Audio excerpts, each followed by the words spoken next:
dia. Ok. Bom dia a todos. Hoje é um dia especial, Dia das Mães, né?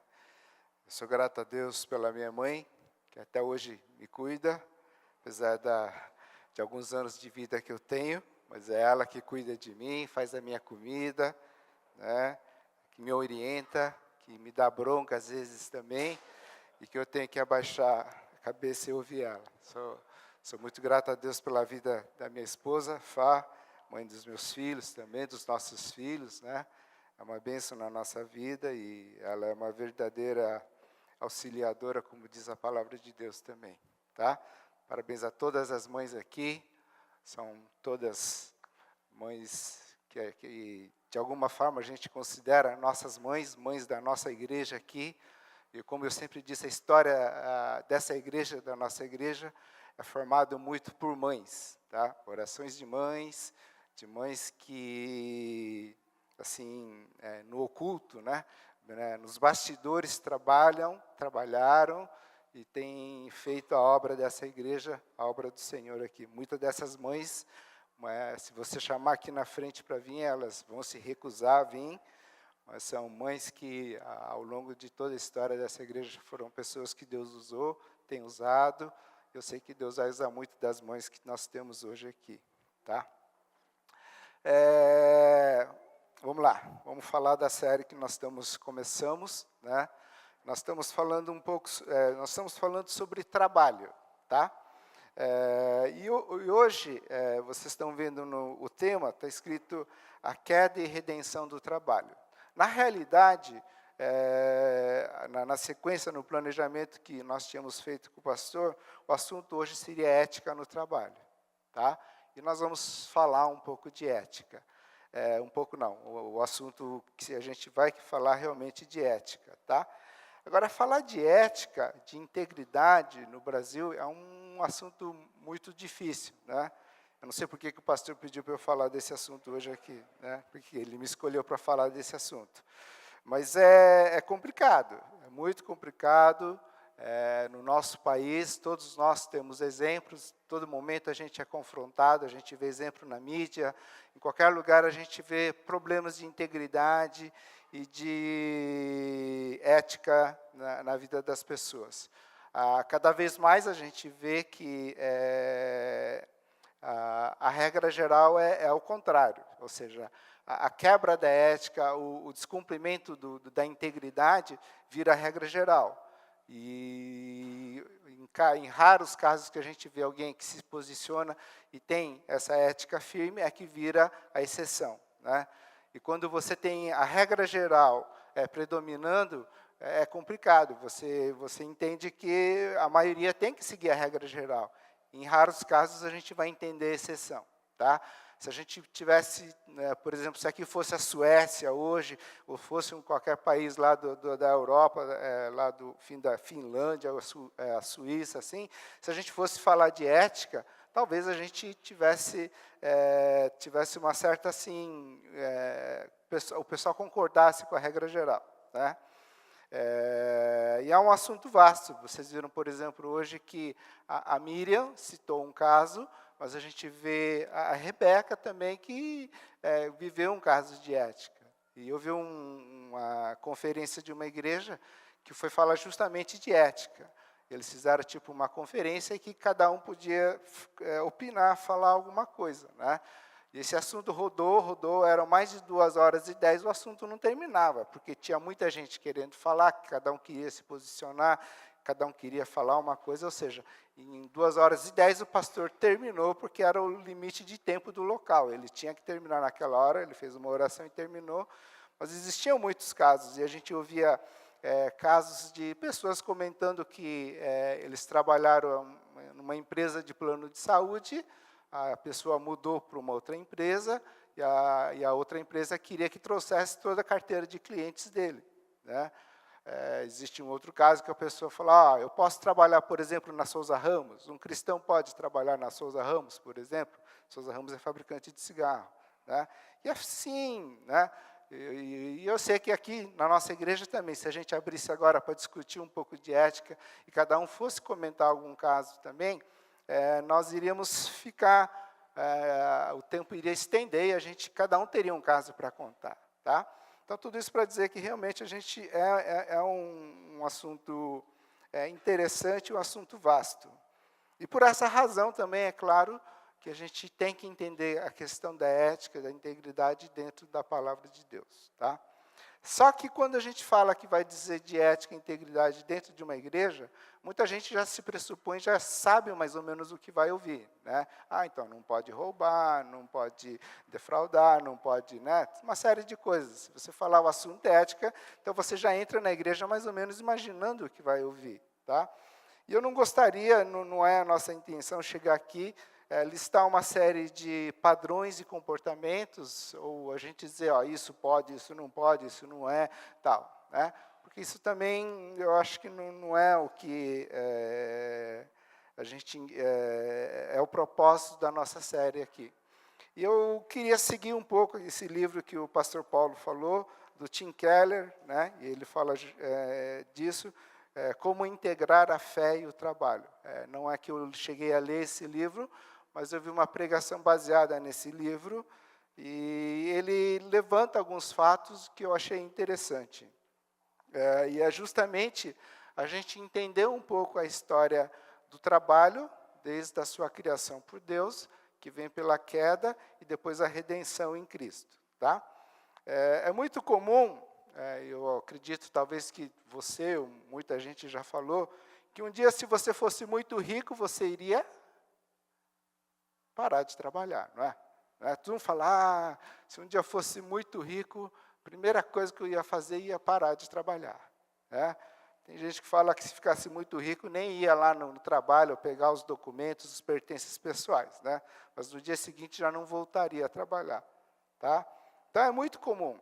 E muitas vezes a gente fala isso, às vezes até usando uma certa base bíblica, né? Fala, não, está escrito lá em Gênesis que com o suor do seu rosto você terá o seu sustento e tal. Então é mais ou menos isso que nós vamos entender um pouco, o que é essa queda e a redenção do trabalho. O pastor Paulo falou na semana passada, né, sobre a criação do trabalho. Gênesis capítulo 1, versículo 26 a 28, então disse Deus, façamos o homem à nossa imagem, conforme a nossa semelhança, domine ele sobre os peixes do mar, sobre as aves do céu, sobre os animais grandes de toda a terra e sobre todos os pequenos animais que se movem rente ao chão. Criou Deus o homem à sua imagem, a imagem de Deus o criou, homem e mulher os criou. Deus o abençoou e lhes disse, sejam férteis e multipliquem-se, encham e subjuguem a terra, dominem sobre os peixes do mar, sobre as aves do céu e sobre todos os animais que se movem pela terra. Na sequência, Gênesis capítulo 2, versículo 15, o Senhor Deus colocou o homem no jardim do Éden para cuidar dele e cultivá-lo. Às vezes a gente entende que o trabalho foi criado como um castigo, né? Que só apareceu depois da queda do homem. Não, Deus já criou, e ele criou o trabalho como uma bênção. Deus colocou o homem dentro do jardim do Éden para cuidar dele, para cultivar, né? E ele diz no texto anterior também que domine sobre os peixes do mar, sobre as aves do céu e sobre todos os animais que se movem pela terra. Sejam férteis e multipliquem. Então, o trabalho foi criado por Deus junto com a criação do homem. Não é que apareceu depois como uma punição, alguma como consequência da queda do homem. Mas Deus criou o trabalho como uma bênção. Eu vou adiantar um pouquinho aqui, tá, pessoal? Porque isso aí o pastor Paulo já explicou, já falou na semana passada com vocês. Aí, na sequência, ok, tem o texto que vem logo depois da queda do homem, né? E ele diz, ao homem declarou, visto que você deu ouvidos à sua mulher e comeu do fruto da árvore da qual eu lhe ordenara que não comesse, maldita é a terra por sua causa. Com sofrimento você se alimentará dela todos os dias da sua vida. Ela lhe dará espinhos e ervas daninhas, e você terá que se alimentar das plantas do campo.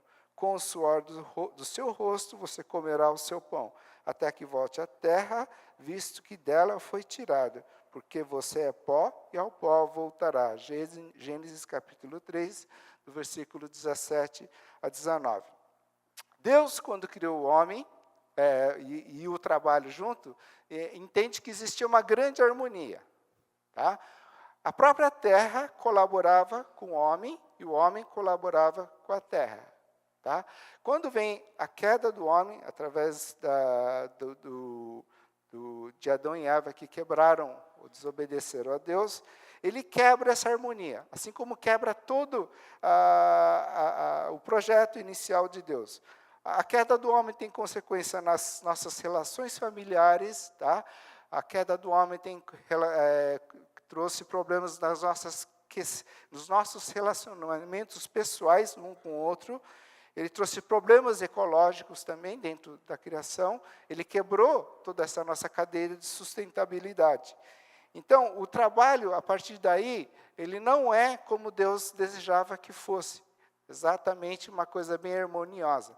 Acontece que depois que vem a queda, é mais ou menos tipo assim, que você vai trabalhar sem a ferramenta adequada, né? Você já viu, muitas vezes a gente vê nas casas, quando a gente vai apertar um parafuso, o parafuso é de fenda, né?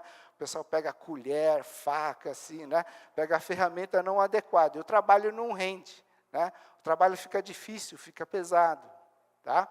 Então, essa harmonia, essa facilidade que Deus tinha criado, imaginado, né, e era o sonho de Deus junto com o trabalho, a partir do momento da queda, ela quebra essa harmonia. Tá? Então, vai ser muito mais difícil, né, e nós vamos ter dificuldades com o trabalho. Mas isso não quer dizer que é uma maldição. Continua sendo a bênção de Deus. Tá? E ela traz consequências, a maneira como no Velho Testamento a gente vê como eles encaravam o trabalho. Por causa do pecado, né, o trabalho fica sem sentido. Outra coisa, antes de falar disso, quando a gente trata de questão de ética, de integridade, muitas vezes a gente fala que o meio que a gente trabalha é corrupto. Tá? Então, que a gente não tem condição de ser honesto num meio corrupto. Ao ponto de vista da palavra de Deus, tá? Corrupto é o homem. Tá? A corrupção existe dentro do homem. E o meio se torna corrupto por causa do homem corrupto que habita nela. Tá? Isso é para a gente entender que é possível, tá? E concordo que muitas vezes é muito difícil, né? Você ser íntegro e de acordo com o que Deus quer dentro de um meio corrupto. Tá? Porque não é que o meio que é corrupto, o homem que habita nela é corrupto. Então, se alguém, digamos, é incorruptível, ele consegue habitar nesse meio. Tá? Cabe a isso Deus ter a pessoa certa, o momento certo, a sabedoria certa para usar a pessoa. Tá?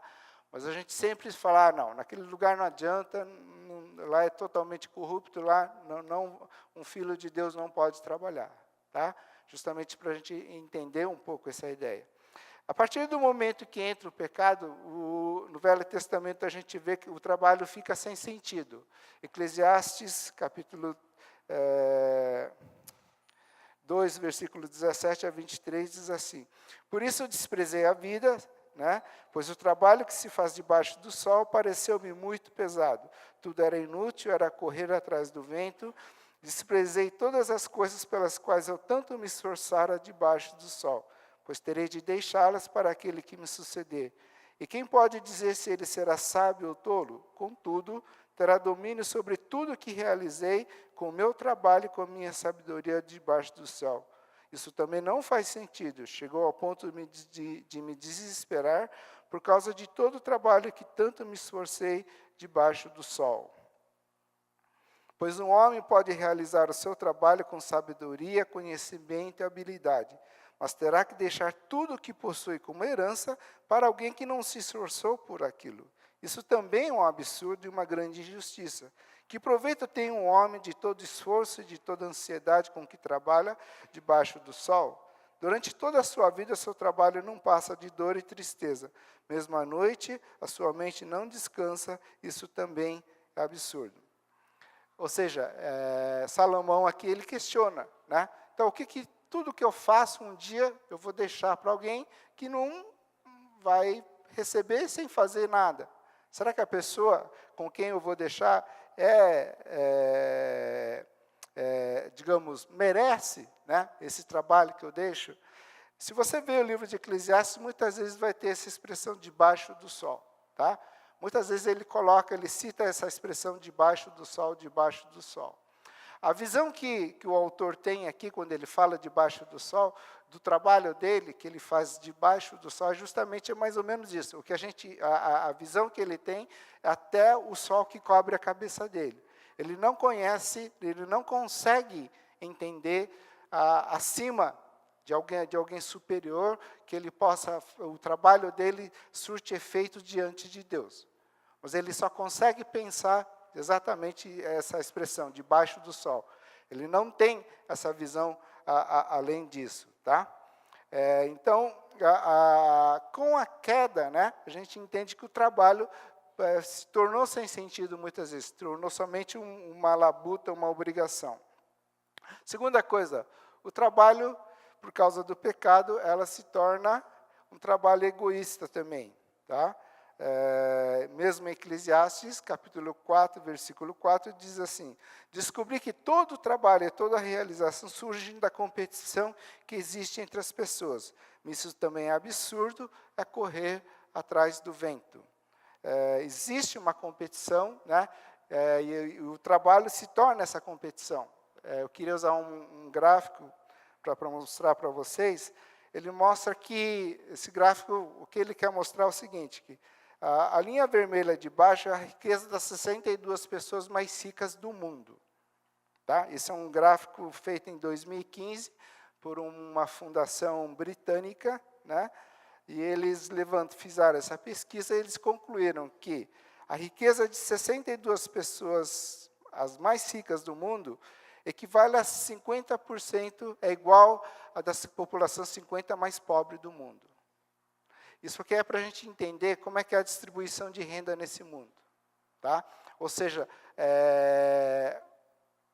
a riqueza, né, digamos, monetária, financeira, ela está na mão de 62 pessoas. E a riqueza e o dinheiro que essas pessoas têm equivalem a 50% que é a mais pobre dessa população mundial.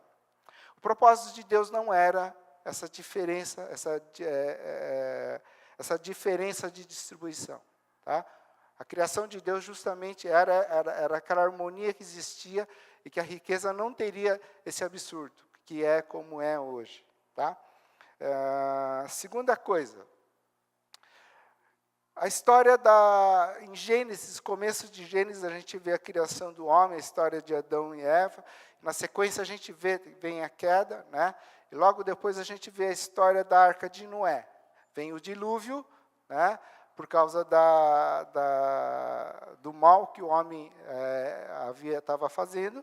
Deus se desagradou com aquilo e Deus manda o dilúvio. Tá? Ao final do dilúvio, Deus faz uma aliança com Noé, e que nunca mais iria mandar o dilúvio sobre a terra também.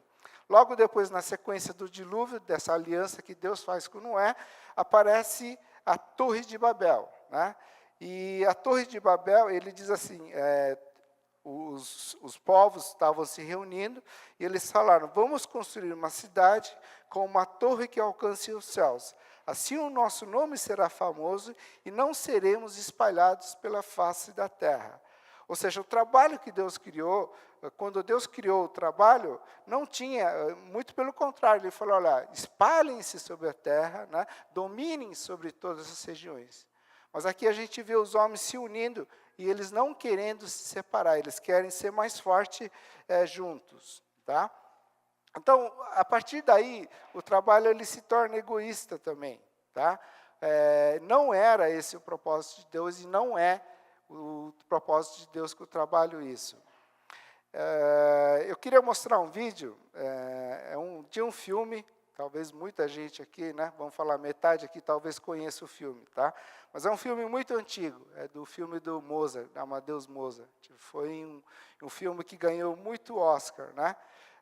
Acho que foi 8 Oscars que ele ganhou. E é um filme que ficou famoso na época, e conta a história de 2 personagens, de Mozart e Salieri. Tá? A Salieri, ela digamos assim, o o compositor oficial do rei. Ou seja, ele fazia as músicas para o rei, ele tocava as músicas do rei. Aos poucos aparece Mozart, um rapaz todo irreverente, sem nenhuma formação de ensino, né? Mas com um talento excepcional para a música, né? E ele se sobressai, existe um momento que Mozart é apresentado ao rei. Tá? E é uma passagem interessante, tá? Eu queria que vocês dessem uma olhada nesse vídeo. Esse é Salieri, tá, pessoal?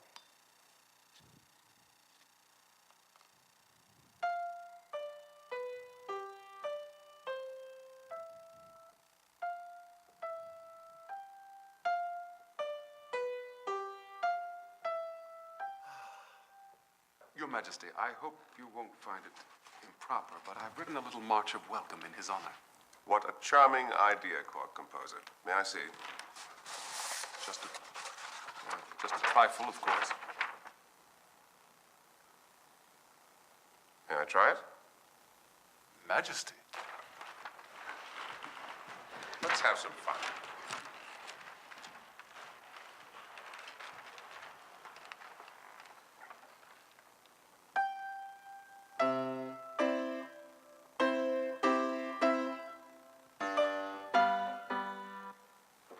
Delightful court composer. May I play it when he comes in?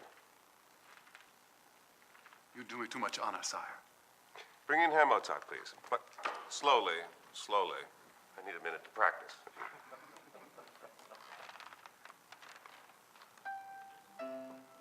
Que no fundo é o Mozart.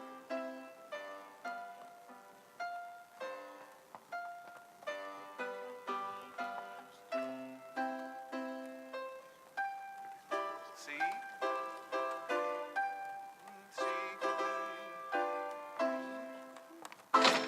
Good, continue.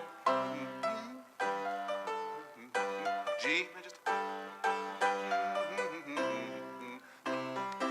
Excellent. Very good. Very good, Majesty. Tempo. Up. Lightly, then strongly. The march, Majesty, march. Again.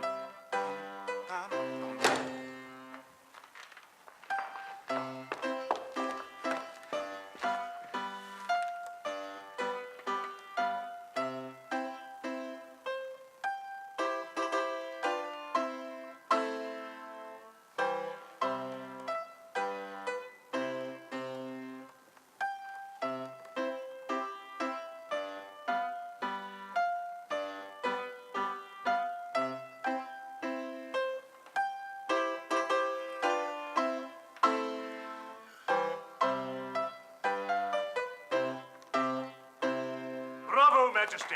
Gentlemen, please, a little less enthusiasm, I beg you. Ah. This is yours. Keep it, Majesty, if you want. It's already here in my head. What? On one hearing only? I think so, sire. Yes. Show us.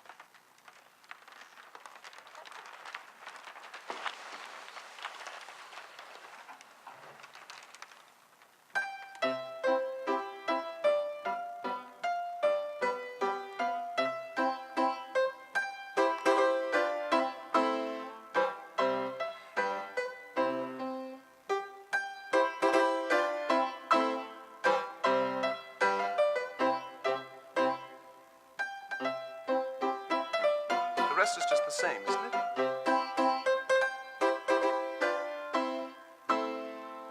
It doesn't really work, does it? Did you try? Shouldn't it be a bit more? Or this?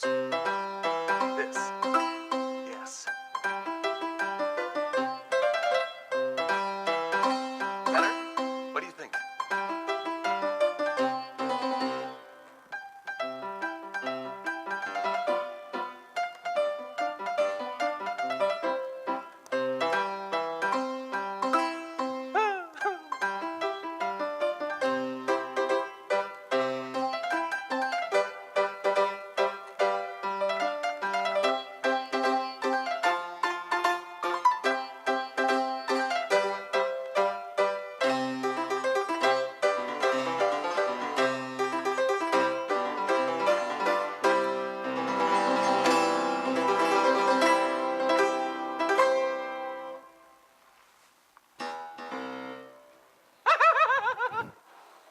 Ok, pode terminar. Existe uma oração, uma frase que o Salieri fala no filme, ele diz assim: embora meu pai tenha orado fervorosamente para que Deus protegesse seus negócios, ofereça secretamente a oração mais soberba que um rapaz possa fazer, Senhor. Senhor, faze de mim um grande compositor. É o Salieri orando, tá? Permita-me celebrar tua glória por intermédio da música e que eu seja celebrado. Torna-me famoso no mundo inteiro, querido Deus. Torna-me imortal. Que depois da minha morte meu nome seja para sempre mencionado com amor devido ao que compus, tá? Ou seja, quando ele vê Mozart aparecer, né, ele fica todo ofendido, né? Por causa que o trabalho para ele é uma questão de tornar a pessoa famosa. E muitas vezes não trabalhamos apenas pela subsistência, mas pelo poder, status e desejo de impressionar também. Tá? A terceira coisa que o trabalho nos faz, por causa do pecado, o trabalho se torna escravizante também. Eu queria ler bem rápido uma matéria de uma jornalista, ela chama Ruth Manus, tá? Se não me engano, ela escreve no jornal O Estado de São Paulo, e ela escreveu um texto, eu acho que não sei se ela é colunista do Estado de São Paulo, e ela escreveu um texto que chama Triste Geração que virou escravo da própria carreira. E a matéria diz assim: e a juventude vai escoando entre os dedos. Era uma vez uma geração que se achava muito livre. Tinha pena dos avós, que casaram cedo e nunca viajaram para a Europa. Tinha pena dos pais, que tiveram que camelar em empreguinhos ingratos e suar muitas camisas para pagar o aluguel, a escola e as viagens em família para pousados no interior. Tinha pena de todos os que não falavam inglês fluentemente. Era uma vez uma geração que crescia quase bilíngue. Depois vinham noções de francês, italiano, espanhol, alemão, mandarim. Frequentou as melhores escolas, entrou nas melhores faculdades, passou no processo seletivo dos melhores estágios, foram efetivados, ficaram orgulhosos com razão. E veio pós, especialização, mestrado, MBA. Os diplomas foram subindo pelas paredes. Era uma vez uma geração que aos 20 ganhava o que não precisava. Aos 25 ganhava o que os pais ganharam aos 45. Aos 30 ganhava o que os pais ganharam na vida toda. Aos 35 ganhava os que os pais nunca sonharam ganhar. Ninguém podia os deter. A experiência crescia diariamente, a carreira era meteórica, a conta bancária estava cada dia mais bonita. O problema era que o auge estava cada vez mais longe, a meta estava cada vez mais distante. Algo como o burro que persegue a cenoura ou o cão que corre atrás do próprio rabo. O problema era uma nebulosa na qual já não se podia distinguir o que era meta, o que era sonho, o que era gana, o que era ambição, o que era ganância, o que necessário e o que era vício. O dinheiro que estava na conta dava para muitas viagens. Dava para visitar aquele amigo querido que estava em Barcelona, dava para realizar o sonho de conhecer a Tailândia, dava para voar bem alto, mas sabe como é, né? Prioridades. Acabavam sempre ficando ao invés de sempre ir. Essa geração tentava se convencer de que podia comprar saúde em caixinhas. Chegava a acreditar que uma hora de corrida podia mesmo compensar todo o dano que fazia diariamente ao próprio corpo. Aos 20, ibuprofeno, aos 25, omeprazol, aos 30, Rivotril, aos 35, Stent. Uma estranha geração que tomava café para ficar acordado e comprimido para dormir, né? Cadê a Renatinha aí? Oscilava entre sim ou não. Você dá conta? Sim. Cumpre o prazo? Sim. Chega mais cedo? Sim. Sai mais tarde? Sim. Quer se destacar na equipe? Sim. Mas para a vida costumava ser não. Aos 20, eles não conseguiram estudar para a prova da faculdade porque o estágio demandava muito. Aos 25, eles não foram morar fora porque havia uma perspectiva muito boa de promoção na empresa. Aos 30, eles não foram no aniversário de um velho amigo porque ficaram até as 2 da manhã no escritório. Aos 35, eles não viram o filho andar pela primeira vez. Quando chegavam, ele já tinha dormido. Quando saíam, ele não tinha acordado. Às vezes chorava no carro e descuidadamente começava a se perguntar se a vida dos pais e dos avós tinham sido mesmo tão ruim como parecia. Por um instante, chegava a pensar que talvez uma casinha pequena, um carro popular, dividido entre o casal e férias em um hotel fazenda, pudesse fazer algum sentido. Mas não dava mais tempo. Já eram escravos do câmbio automático, do vinho francês, dos resorts, das imagens, das expectativas da empresa, dos olhares curiosos dos amigos. Era uma vez uma geração que se achava muito livre. Afinal, tinha conhecimento, tinha poder, tinha os melhores cargos, tinha dinheiro. Só não tinha controle do próprio tempo, só não via que os dias estavam passando. Só não percebia que a juventude estava escoando entre os dedos e que o bônus do final do ano não comprariam os anos de volta. Tá? É uma matéria, eu achei interessante, né? Mas é quando você se torna escravo do próprio trabalho. Tá? E o trabalho, né, nos escraviza às vezes. Nós criamos um ídolo, e nós queremos adorar esse ídolo, que é o trabalho. Tá? Mas existe a esperança para o trabalho, tá? Que vem justamente quando a gente entende, quando Deus manda Jesus, e nós reconectamos com Deus novamente. Tá? E nós conseguimos, né, e Deus, quando a gente tem essa redenção com Jesus, a gente não entende somente que a gente comprou uma passagem para o céu, vamos dizer, um bilhete para o céu. Muitas coisas que acontecem conosco que fazem parte do nosso cotidiano, né? E principalmente o trabalho, como o pastor Paulo disse, é o local que a gente fica a maior parte do nosso tempo. Tá? Então, o trabalho também se reconecta com aquilo que é o propósito de Deus, é a criação com que Deus fez, e que ele se torne bênção nas nossas vidas. 1 Coríntios 15, 58, ele diz assim: portanto, meus amados irmãos, mantenham-se firmes e que nada os abale. Sejam sempre dedicados à obra do Senhor, pois você sabe que no Senhor o trabalho de vocês não será inútil. Quando a gente entende, a primeira coisa que esse texto fala, Paulo fala, é justamente aquela primeira expressão que a gente vê em Eclesiastes, quando ele falava debaixo do sol. Tá?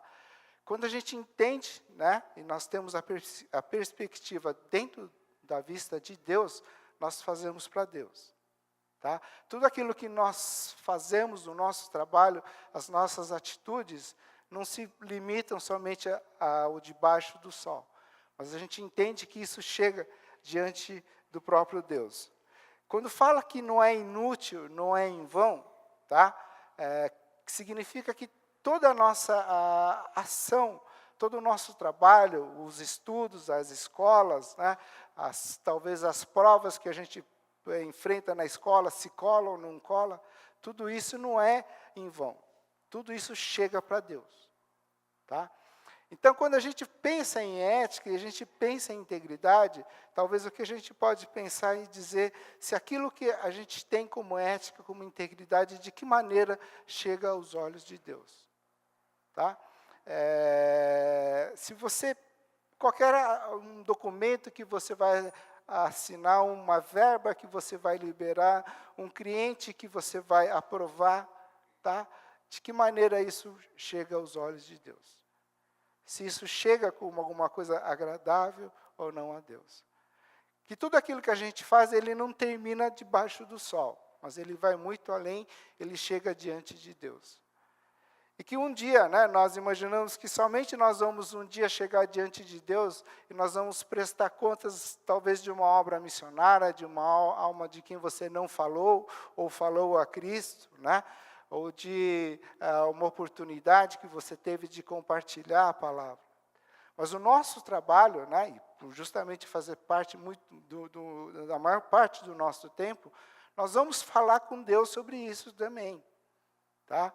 que nós vamos falar daquilo que nós, de todo o procedimento, o nosso comportamento dentro do nosso trabalho, nós vamos conversar com Deus sobre isso também, tá? E nós vamos prestar as contas de tudo isso.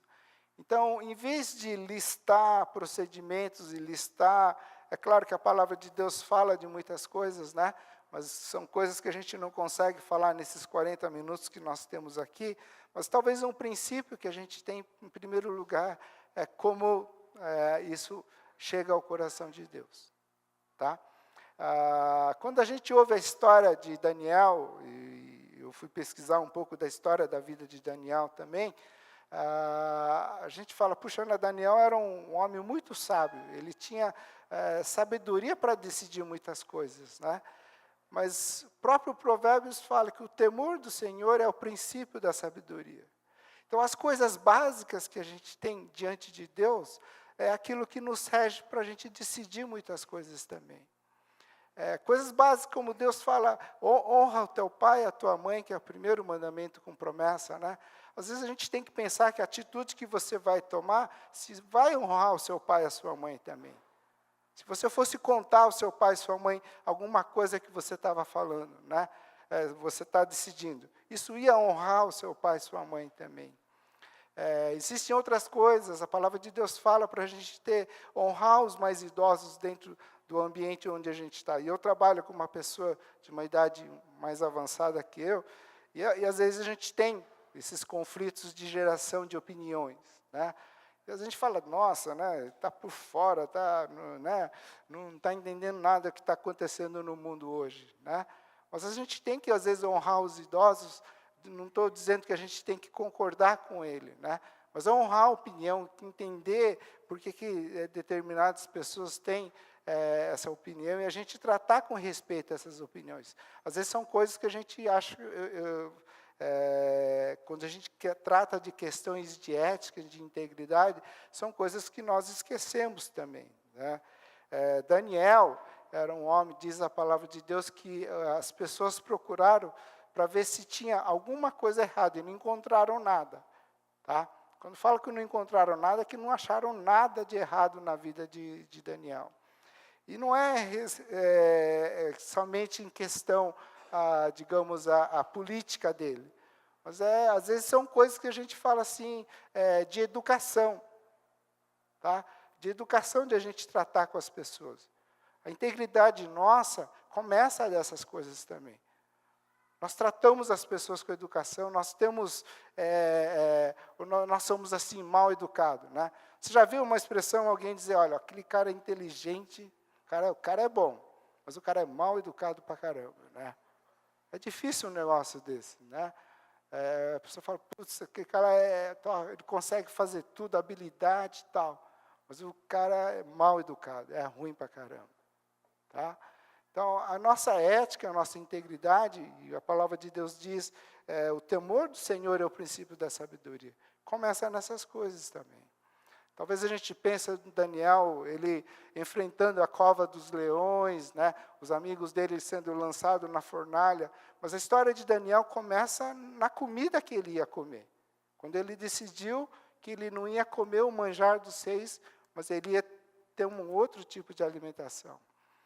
Então, antes de a gente pensar, talvez, essas coisas que nós somos, e às vezes confrontados, não é que não somos, né? Mas ter temor ao Senhor, aos princípios que Ele nos põe, né? Que a gente não pode esquecer disso. Porque o trabalho de vocês não será inútil, não será em vão. Um dia nós vamos conversar com Deus sobre tudo isso também. Tá? Eu queria terminar com uma palavra talvez de encorajamento, né? Uma palavra de esperança na vida de cada um de vocês. Eu não vou ler essa passagem toda, mas essa é a passagem que fala da transfiguração de Jesus. Que Jesus, depois de fazer alguns milagres, ele pegou Pedro, Tiago e João e foi ao monte a orar. Tá? E quando ele estava no monte orando, Jesus se transfigurou. essa passagem mostra algumas coisas interessantes, né? Nós somos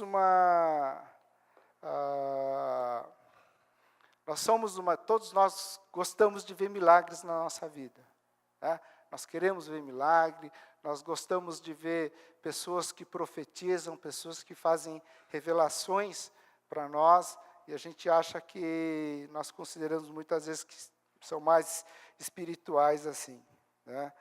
E é interessante que Pedro, Tiago e João, eles estavam lá e eles presenciaram 3 milagres, vamos dizer assim. Primeiro, a própria transfiguração de Jesus. Segundo, ele fala que Elias e Moisés apareceram nesse momento. E terceiro também, que uma voz surgiu e falou com eles também. Só que eles dormem. Pedro, Tiago e João estavam dormindo. Eles estavam muito cansados e estavam dormindo. E eles, no princípio, não atentaram para esse milagre, tá? E eu queria dizer que, trazendo isso para o contexto nosso aqui da nossa igreja, né, da vida de cada um de vocês aqui. Às vezes nós queremos ver grandes milagres acontecendo no nosso trabalho, né? Mas às vezes a gente considera o nosso trabalho, o nosso ambiente profissional, talvez o lugar menos espiritual possível, né? Onde é impossível acontecer alguma coisa.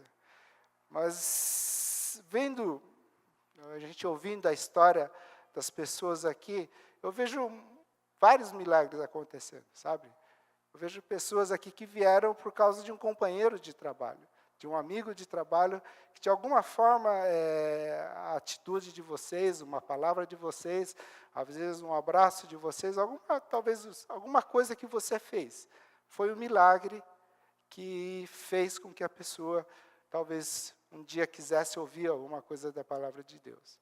Então, existem milagres acontecendo. Talvez você não perceba agora, talvez você não esteja vendo esse milagre, né? Mas Deus tem feito milagres. Eu sei que Deus vai continuar fazendo milagres na vida de vocês, dentro do ambiente de trabalho que vocês estão, né? E Deus, assim como tem feito, né? Nós agradecemos, nós honramos a Deus pela vida de cada um de vocês. Toda a glória é dada e devida a Ele, né? Mas a nossa oração, nossa esperança é que, através da vida de vocês, Deus continue fazendo esses milagres dentro do ambiente de trabalho. Amém, irmãos? Pastor Paulo. Obrigado, pessoal.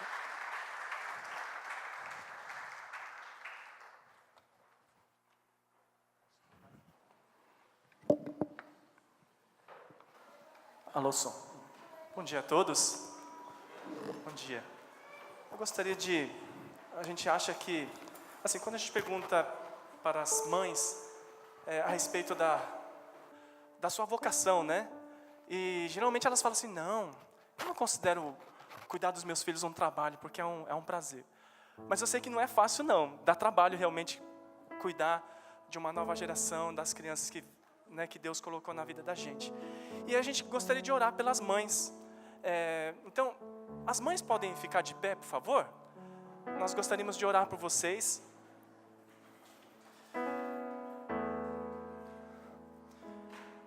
E orar pedindo a graça de Deus sobre a vida de vocês. Pedir para que Deus as fortaleça, né? Que Deus possa de alegria nos momentos difíceis também que todas vocês passam, né? Então nós gostaríamos de orar junto com vocês. Vamos fechar nossos olhos. Senhor nosso Deus, queremos agradecer ao Senhor por ouvirmos a Tua palavra nessa manhã, a respeito do trabalho, a respeito, Senhor Deus, do quanto nós muitas vezes nos equivocamos a respeito daquilo que a gente enxerga, e daquilo, talvez do valor que a gente dá ao trabalho, muito mais do que muitas coisas, muito mais do que filhos, do que família, a nossa própria saúde. E a gente quer agradecer ao Senhor por podermos ouvir a Tua palavra, e queremos Te agradecer também, Senhor Deus, por estas mulheres, por estas mães que estão aqui nesta manhã, daquelas que não estão aqui, daquelas que estão ouvindo, Senhor Deus, através da internet, Senhor Deus, ouvindo a Tua palavra e também este momento, nós queremos orar por todas elas.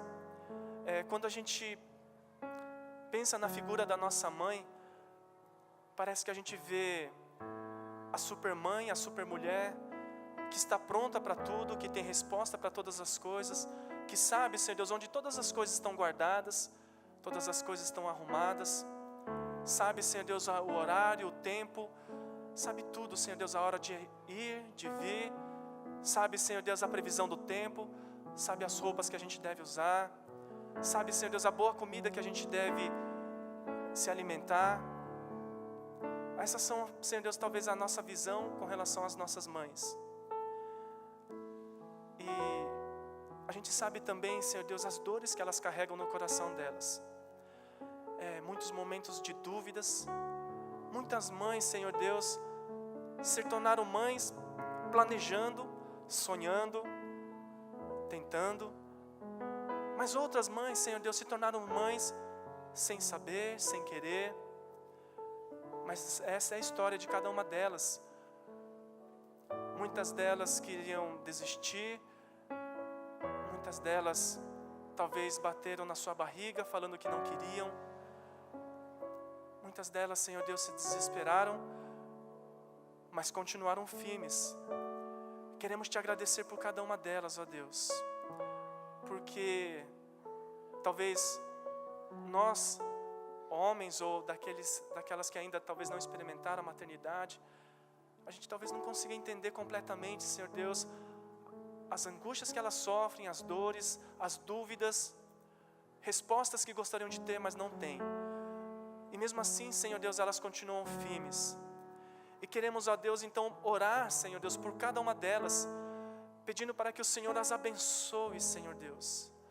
Que o Senhor as encha com Tua presença, que o Teu rosto brilhe sobre elas, que, Senhor Deus, elas se sintam amadas, ó Deus, porque muitas delas também tiveram que ser mães sozinhas. Muitas delas não tiveram pessoas, homens que acompanharam, que lutaram ao lado delas, mas elas continuaram firmes. Muito obrigado, Senhor Deus, que o Senhor as encha, Senhor Deus, com Tua alegria, com Tua paz, e que o Senhor Deus, através dos Seus filhos e filhas, possam trazer muitas alegrias a elas, ó Deus. Eu sei, Senhor Deus, que nós como filhos e filhas erramos muito. Como filhos e filhas nós não honramos devidamente as nossas mães. Muitas vezes falamos para elas palavras duras que as machucaram, Senhor Deus. Nos perdoe por isso. Nos perdoe, Senhor Deus, por não compreender a luta delas, o trabalho delas. Nos perdoe por não compreendermos, ó Deus, as horas de sono que elas perderam e choraram, Senhor Deus, sem a gente ver. E a gente não as honrou como deveríamos honrar. Perdoa-nos, Deus. Perdoa-nos, ó Deus, como homens, como pais, porque muitas vezes nós olhamos o comportamento dos nossos filhos e filhas e falamos que a culpa é dela, que a culpa é da mãe, porque você não educou direito, porque você não falou. E muitas vezes nos omitimos da nossa responsabilidade, Senhor Deus, como pais. Perdoa-nos, ó Deus, porque elas não precisam, Senhor Deus, de homens que ficam palpitando no ouvido delas, mas elas precisam de homens que estejam do lado delas. Então ajuda-nos, ó Deus. Queremos então pedir para que o Senhor transforme a lágrima delas em alegria, e que nós como filhos, aqueles que estão aqui, aqueles que não estão, possamos de alguma forma, Senhor Deus, pelo menos mostrar gratidão por tudo aquilo que elas têm feito por nós. Então nós queremos orar, Senhor Deus, abençoando a vida de cada mãe aqui nesta manhã, daquelas que estão longe, daquelas que estão ouvindo este vídeo. Senhor, abençoa cada uma delas. Muitas delas não receberam nenhum presente, e muitas delas vão passar, Senhor Deus, o Dia das Mães sem nenhum abraço. Mas, ó Deus, o Senhor mesmo as visite aonde elas estiverem, e que o Senhor as abrace, que o Senhor fale, e que o Senhor continue dando força e graça e poder que vem de Ti, ó Deus, e que elas possam enxergar, Senhor Deus, o trabalho delas, não, somente como fazendo o trabalho delas como mãe debaixo do sol, mas que elas possam enxergar, Senhor Deus, que estão fazendo para o Senhor. E ó Deus, nós tentamos fazer tudo o que podemos, o que está ao nosso alcance. Mas ó Deus, nós entregamos todos os filhos e filhas destas queridas mães nas tuas mãos, e que o Senhor complete a tua boa obra em cada filho e filha, e que eles possam ser, Senhor Deus, abençoados pelo Senhor também, que possam ser fortalecidos. Deus, aqueles que estão talvez longe dos nossos olhos, ou daqueles que a gente sente que está perdendo, toma estes filhos e filhas nas tuas mãos e cuida deles, ó Deus, porque precisamos da tua graça. Então assim nós queremos orar, agradecer e bendizer ao Senhor, em nome de Jesus. Que o amor do nosso Deus e o nosso Pai, que a graça maravilhosa do nosso Senhor e Salvador Jesus, e que o consolo e a presença do Teu Espírito Santo esteja com cada um de nós, e com as nossas queridas mães aqui presentes, e daquelas que estão longe também. Assim nós oramos e agradecemos em nome de Jesus. Amém. Amém. Então nós queremos...